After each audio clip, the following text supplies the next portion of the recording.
Rubin the Hurricane Carter was an African-American middleweight boxer who held an impressive career totaling 27 wins.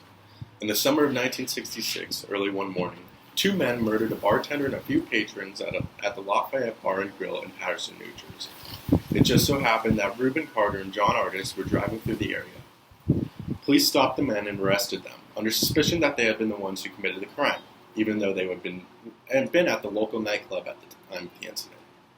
When the trial took place, the men were convicted by the all-white jury and spent many years in prison, even though they had sufficient evidence to prove their innocence.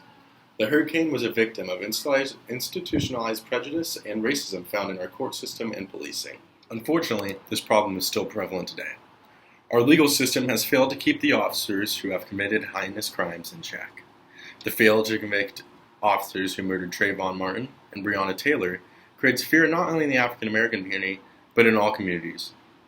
It seems that with each one of these cases, the authority of the police is overstretched, while the people's ability to keep them in check shrinks.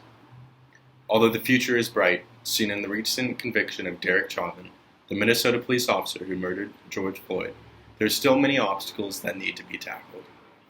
One of the obstacles slowing the movement towards change is the gridlock in our political system. The continuous cycle of debate in Congress, with little to no action, has left a slow response to the much-needed change. Little to nothing can be done, and it seems that compromise is no longer an option for both sides. As they argue, they push each other to the extremes and continue to blame and point fingers at their opposite in hopes of swaying the vote. All the while, nothing has changed, and injustice is still prevalent. The community is calling for change now, but our government cannot answer those calls in the state that they are in now. Hopefully, a realization can be made, and our legislatures can come together to pass some legislation or amendments that will bring about this justice.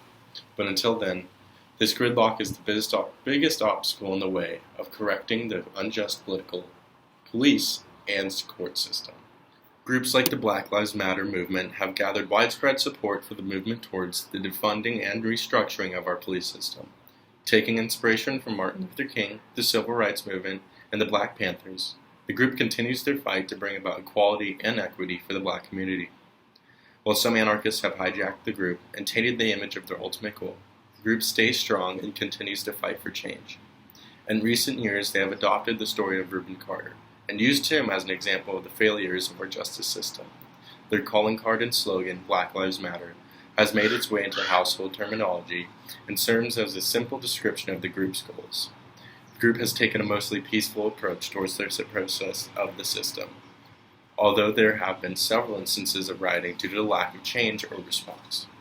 This organization will hopefully bring about more awareness to their cause and inspire our legislators to change and improve the justice systems. Some of the ways that this issue can be solved would to be better educate the police, create special task forces to deal with different situations, and pass and create legislation that will benefit the black community and put a stop to the over-policing in their neighborhoods.